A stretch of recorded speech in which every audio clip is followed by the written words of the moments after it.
ও আজরাইল, দুনিয়াতে আর কে বেঁচে আছে? আজরাইল আলাইহিস সালাতু ওয়াস সালাম ডাক দিয়ে বলবে, দুনিয়ার সমস্ত মানুষ আজ বেঁচে নাই, সবার জান কবজ হয়ে গেছে। এখন বলবে তাহলে কে আছে? বলবে সমস্ত ফেরেশতারা আছে। আল্লাহ বলবে ফেরেশতাদের জান কবজ করে ফেলো। তারপরে আল্লাহ পাক রব্বুল আলামিনের হুকুম অনুযায়ী ফেরেশতাদের জান কবজ করা হবে। তখন মাত্র অল্প কয়েকজন ফেরেশতা থাকবে। আল্লাহ বলবে যাও ওই মিকাইলের জানটা কবজ করে ফেলো। তারপরে বলবে জিবরাইলের জানটা কবজ করে ফেলো। এভাবে সবার জান কবজ হয়ে যাবে।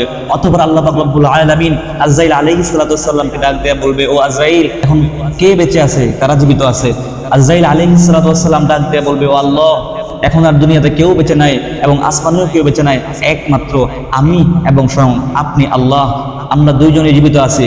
আল্লাহ পাক রব্বুল আলামিন ডাক দিয়ে বলবে, ও আজরাইল, যাও তুমিও মরে যাও, তুমিও মরে যাও। আজরাইল আলাইহিস সালাতু ওয়াস সালাম তখন নিজের জান নিজেই কবজ করবে। বর্তমান সময়ে মানুষ নির্বিঘ্নে গুনাহের কাজ করছে, গুনাহকে গুনাহ হিসাবে মানতেছে না। অন্যায়, অত্যাচার, জুলুম, নির্যাতন, পাপাচারকে তারা ছোট চোখে দেখছে। এগুলো যে বড় কঠিন গর্হিত কাজ, এটাকে তারা অতি তুচ্ছ বা সাধারণ নগণ্য মনে করছে, যার কারণে বর্তমান সমাজে ফিতনা ফাসাদ তৈরি হয়ে গেছে। আজ দেখেন মানুষের বিবেক কোথায় গিয়ে দাঁড়িয়েছে, কতটা অধঃপতন হলে মানুষের এমন কাজ করতে পারে যে দেখেন তারা অন্যায়কে অন্যায় মনে করছে না, জুলুমকে জুলুম মনে করছে না, মানুষ নির্বিঘ্নে পাপাচার করেই যাচ্ছে। এর বড় একটি কারণ হচ্ছে মানুষ মৃত্যু থেকে ভুলে গিয়েছে, মানুষ মৃত্যুর কথা স্মরণ নেই, মানুষ আজ মৃত্যু থেকে গাফিল হয়ে গেছে। অথচ গোটা পৃথিবীর সমস্ত মানুষ এই বিষয়ে ঐক্যমত পোষণ করেছে যে মৃত্যু সবারই হবে।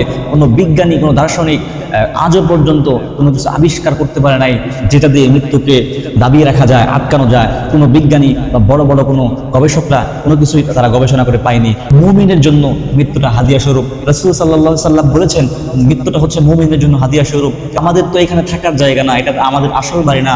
আমাদের আসল বাড়ি হচ্ছে ওই আখিরাত বা পরপারে। আমরা এখানে আসছি কিছুদিন পরীক্ষা দেওয়ার জন্য। পরীক্ষাটা শেষ হয়ে গেলে তারপরে আমাদের এখান থেকে চলে যেতে হবে। মৃত্যু নামক দুয়ার দিয়া, সেই দুয়ারে প্রবেশ করে আমাদের আখিরাতের জগতে যাইতে হবে। সম্মানিত হাজিরিন, আল্লাহ পাক রব্বুল আলামিন বলেন, কুল্লু নাফসিন যায়িকাতুল মাউত, প্রতিটা প্রাণীরই মৃত্যু হবে, প্রত্যেকটা নফসেরই মৃত্যু হবে। যেই প্রাণীর জীবন আছে তার মৃত্যু অবধারিত, সকলেরই মৃত্যু হবে। আল্লাহ পাক রব্বুল আলামিন যখন হুকুম করবেন, সমস্ত মানুষের জান যখন কবজায় নেওয়া হবে, কবজ করে ফেলা হবে, তখন আল্লাহ পাক রব্বুল আলামিন জিজ্ঞাসা করবেন, ও আজরাইল, দুনিয়াতে আর কে বেঁচে আছে? আজরাইল আলাইহিস সালাতু ওয়াস সালাম ডাক দিয়ে বলবে, দুনিয়ার সমস্ত মানুষ আজ বেঁচে নাই, সবার জান কবজ হয়ে গেছে। এখন বলবে তাহলে কে আছে? বলবে সমস্ত ফেরেশতারা আছে। আল্লাহ বলবে ফেরেশতাদের জান কবজ করে ফেলো। তারপরে আল্লাহ পাক রব্বুল আলামিনের হুকুম অনুযায়ী ফেরেশতাদের জান কবজ করা হবে। তখন মাত্র অল্প কয়েকজন ফেরেশতা থাকবে।